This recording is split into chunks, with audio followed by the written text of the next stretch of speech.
Curtis DIY. DIY. Can I just take a second to give Joe Budden his overdue props? I feel like we do this often on this channel. I feel like he has positioned himself as, first of all, an elite lyricist over the years. Because of the direction that his career went, a lot of people would have tried to write him off as, hey, remember the guy that had the mood music and the jump off? But he has been the king of rebranding and innovation and pioneering in his podcast space, regardless of what you feel about his takes. What this man and his team has created and done is something that inspires me today. And he got really, really personal on this interview that he had recently with Rolling Stone. And in this interview, the question first comes to, does he ever miss rapping? Does he ever feel pressured to get back into rapping? And then it gets into the conversation about broader, does he feel like hip hop is quote unquote dying? I know you're sick of this conversation because we know better, because of the lack of positioning in the charts. And he gives such a great answer, and I think it's an amazing example of where he's at in life. He seems to be at peace. You know what I'm saying? Like he's still talking shit, but he's at a very calm place. He's like a monk of talking shit now. With no further ado, let's get to this timestamp. I mean, with your relationship in the music industry, did you always kind of feel like, you know, this, what I'm making is a product? You know, I'm making these albums, it's a product, these tracks, it's a product. Not really. Not really. To my own detriment, right? Like, I was rapping to live. I was rapping to be at peace, to go to bed and not have to hear voices. Like, oh, y'all don't love rap like that. Somebody gonna have to tell the truth, and I'm gonna tell it. You niggas rap to go viral on TikTok.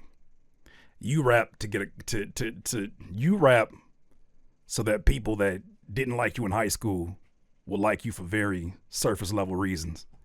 Oh, you rap because your teacher told you that she wanted you to reread the sentence, and you was like, I want to reread the sentence, and you interpreted that as her saying you ain't gonna ever be shit. And now you rapping about her saying that she was never gonna be shit. Remember me? No, that's not how that story went.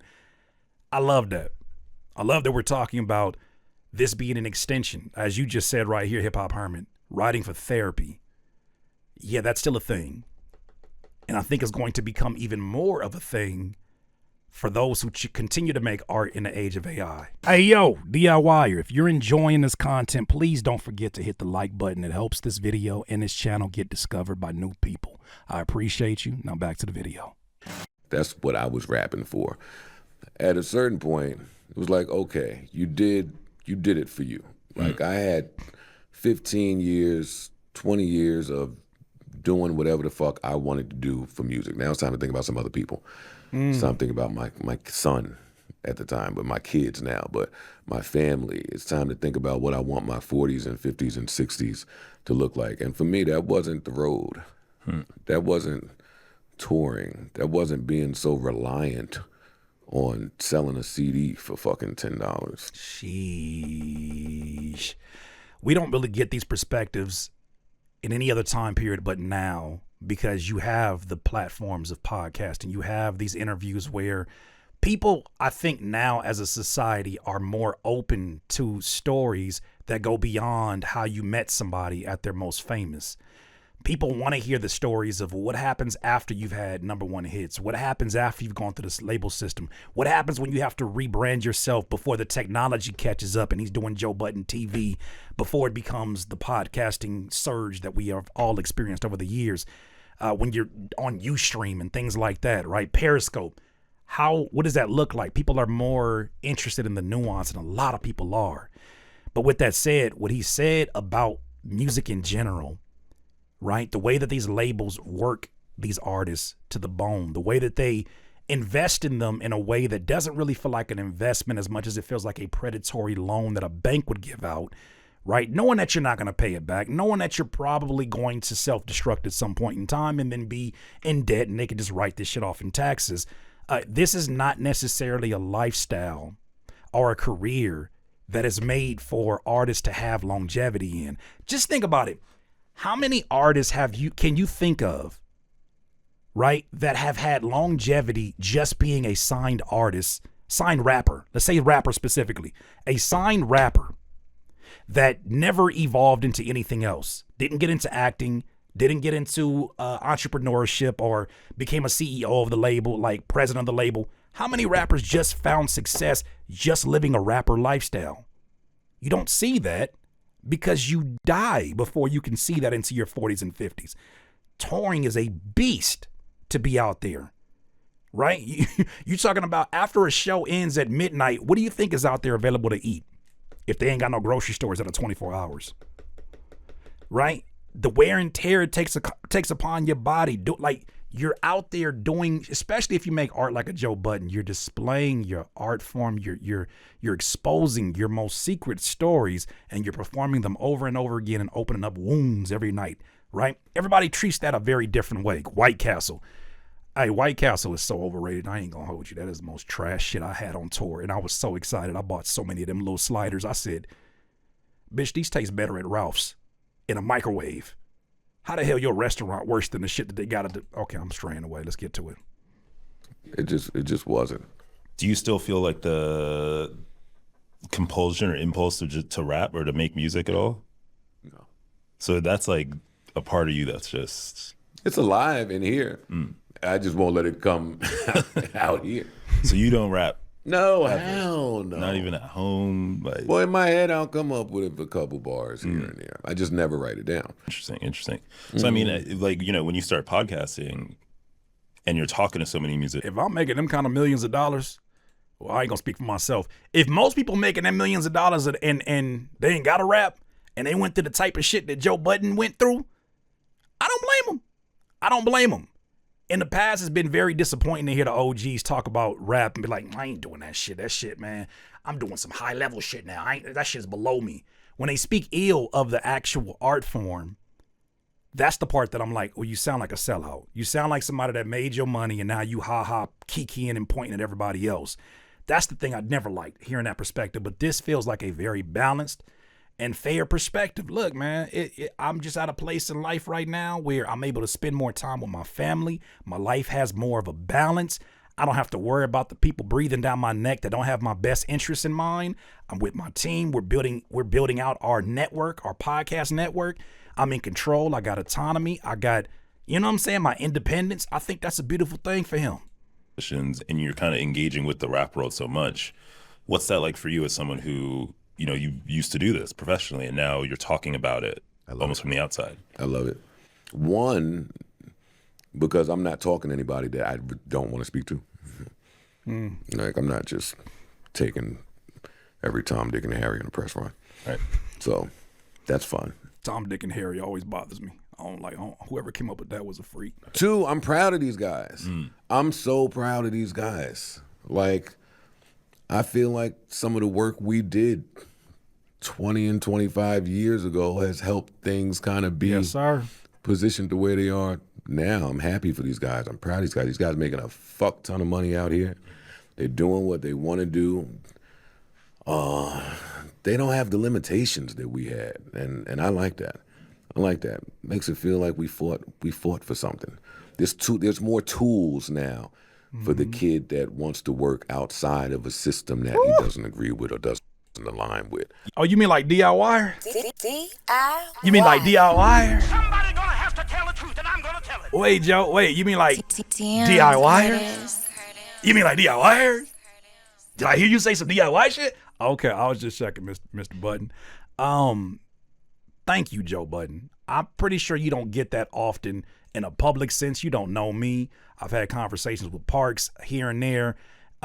Thank you. Regardless of some of these crazy ass hip hop takes is what you're supposed to do, you have literally innovated a lane that allows me to sit in this chair today from home and take care of my family while also still being able to rap.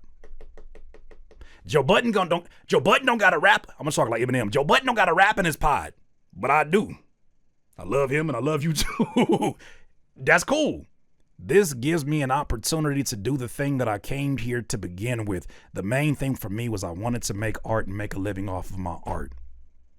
Even when it's not the actual art itself that is paying all the bills, right? Because it fluctuates. There's times one takes over the other one, especially on YouTube and ad revenue and Patreon, which, by the way, join that, Curtis King TV, patreon.com. the fact that this is even a space, because there was a point in time where you could not be a rapper talking about other rappers in a public sense and still think you were going to have a music career. You got blackballed. You were looked at as a chatty patty. You were looked at as somebody who is now officially media, and you can't come back to the space, right? There was even a weird stigma amongst rappers that they never talk about, that once you go to media, because of all the cleaning up it does of your pronunciation, because of all the, especially TV media. Think about Exhibit on Pimp My Ride. Because of that, you come back to music now with a different appreciation for the spoken arts, for yourself as an orator, and it shifts the way you do music because clarity is important in this environment. On TV, it's important, right? But I love the fact that Joe Budden did it in a way where he was able to still have these casual conversations with his friends and people that he would have that with anyways. And he really created his own lane with that helped make it a normalized thing. You said Exhibit rap career was never the same after Pimp My Ride. His rap voice changed dramatically in the next project. However, have you listened to his music as of recent? Go listen to his last project. He found it. He found it, right? And I feel like somebody who is that cool with Dr. Dre, it's only a matter of time, but I do feel like it's less to blame him, and it has more to do with what TV does to that, right?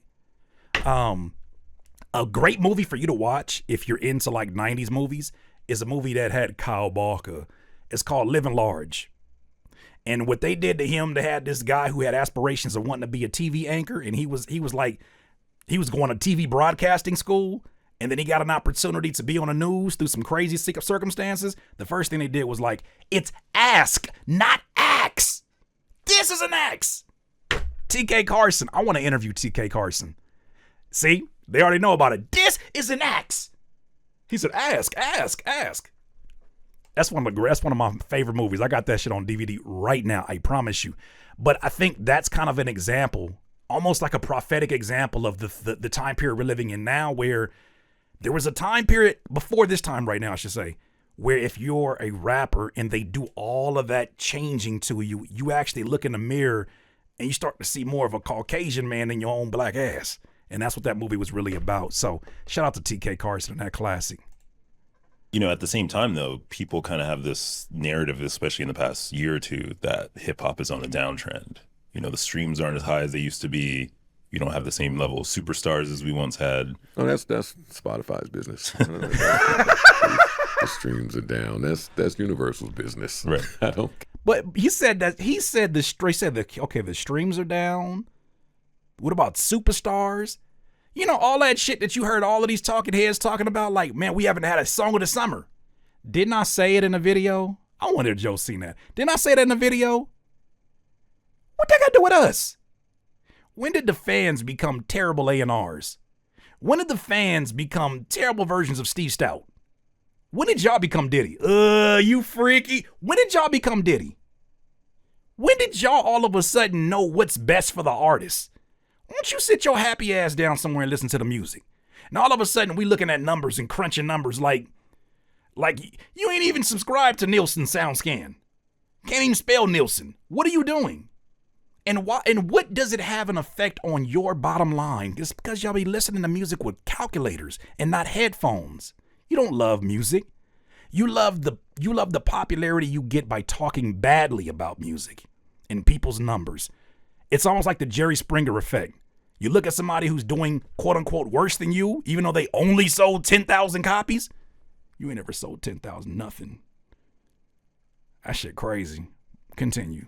Give a fuck. I'm sorry, but he said this is the business of Spotify and Universal. So why do we even concerned about it as residents of hip hop culture? As members of hip hop culture, why do we care? Fuck. So you look at the rap world and you see I still buy health. my music.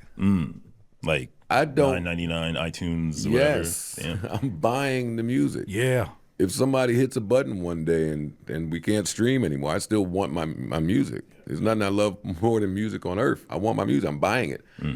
Streaming was looked at like bootlegging when I was coming up. So you don't. It should be looked at as bootlegging now. Yeah.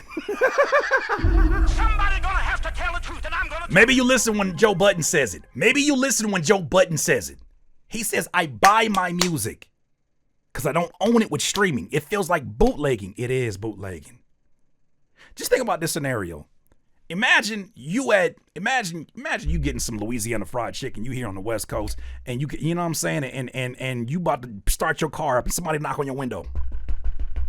What's up, baby? Can I talk to you for a second? I got these streams for you. Streams? Yeah, I got these streams for you.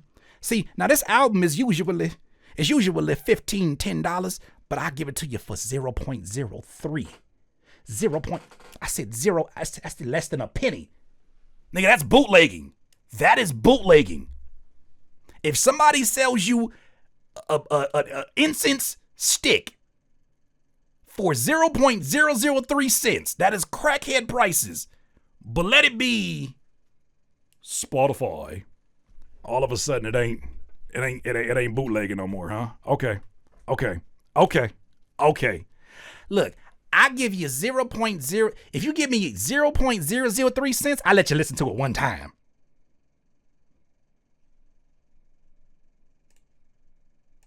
Damn, Curtis. What? Sickening. So you don't buy into the narrative that like hip hop is faltering or anything like that? Hip hop will never fail. When people say that, they're talking about the music business. This shit is a lifestyle. This shit is not dictated by corner offices, executives, and boardrooms.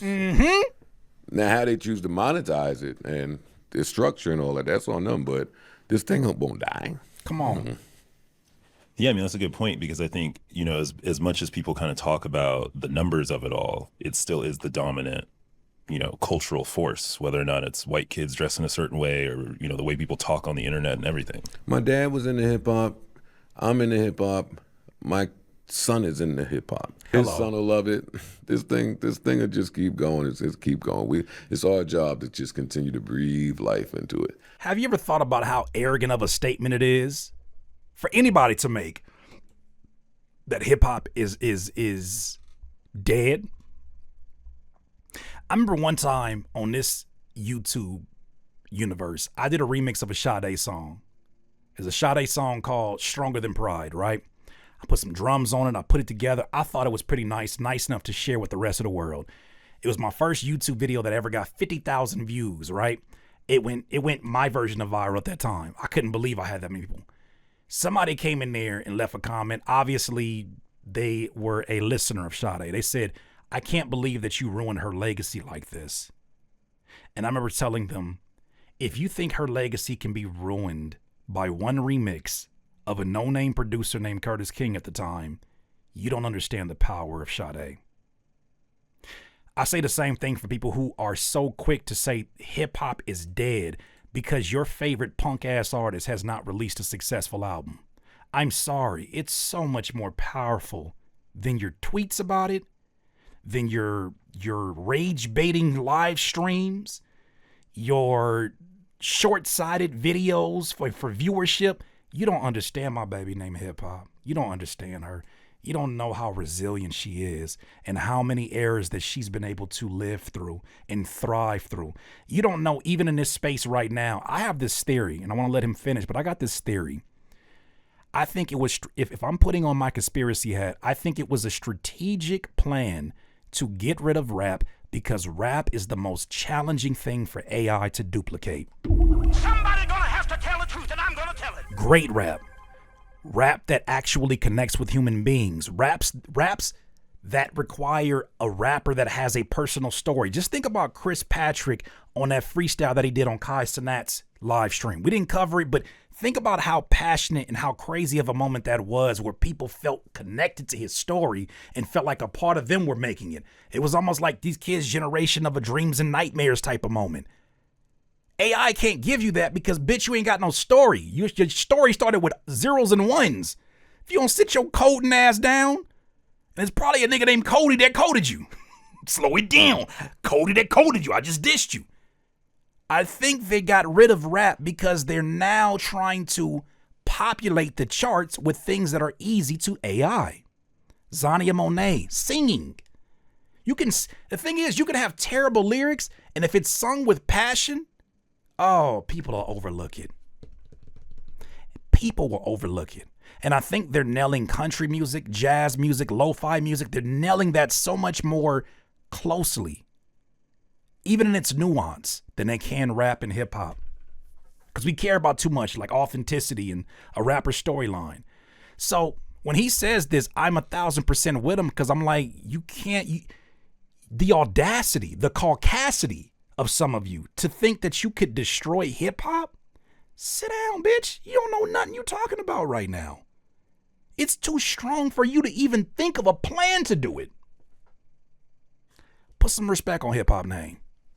And yeah, I mean, as someone who was releasing music kind of in the early 2000s, and you enter into this new era, you know, you had your time at Complex with Everyday Struggle. You know, how did you navigate the younger generation coming in, and you kind of being that elder statesman, if you will? I mean, I went through a period where I was pretty bitter. Damn. I mean, just be honest, I didn't feel good all the time. There was the classic Lil Yachty interview.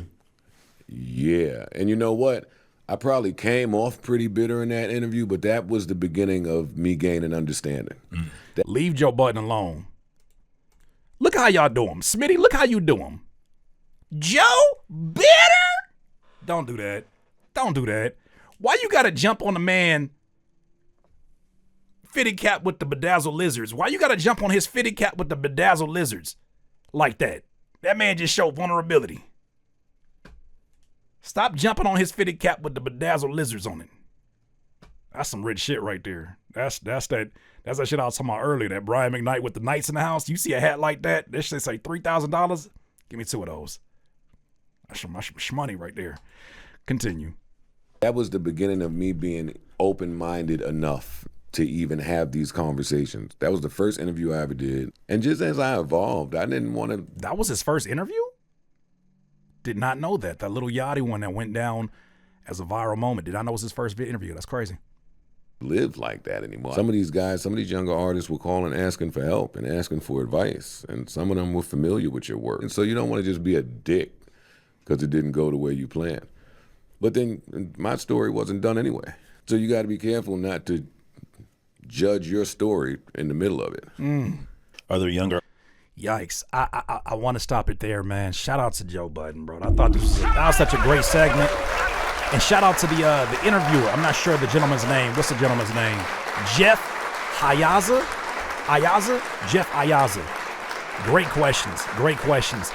I think this is further confirmation that we are living in the DIY era. I've heard Ian Schwartzman, who is the manager of Joe Budden, I've heard him echo a lot of DIYer sentiments. And man, who knows what 2026 brings? I would be honored to one day sit down with a Joe Budden and man, ask him all these questions, because I think that he has extended the careers of so many artists who pivot, and they're going to have to do more than just release music. As a DIYer, you know already, it's not even a matter of what you want to do or don't want to do. You want to do it all, because this is going to ultimately bring more people towards your art that you care so much about. Right? If you love your art, why in the hell would you not want to talk about it in some capacity? Whether it's a podcast, an interview, or a video, talking head video. If you love your art, why would you not want to create some content for it that is going to get more people to get connected to that art? And especially if you're direct to consumer, it's going to sell more of your art. If you love your art, why the hell would you not have an email list to make sure that the people that care the most about what you're doing, your 80-20, the people who buy 80% of your products, but they're only 20% of your audience, but they're in your email list. Why would you not want to let them know? That's your friends. We're living in an era where you do it all because we weren't able to do it all at one point in time. The technology was not caught up. I couldn't just get here, go upstairs, go live, and talk to however many people I'm talking to right now. That wasn't a thing. It's a thing now. And it would be in your best interest to use every single skill set that you have been given, God-given skill set that you have, use it. All I'm saying is, I ain't never gonna stop rapping. I for sure feel them on No More Touring. I ain't touring that shit, boy. That shit'll leave you angry at the world. DIYers, those are my thoughts on that. You let me know what you think. DIYers, if you enjoyed this content, make sure that you hit the like button and maybe even consider subscribing. Come on, man. Stop being greedy. Peace.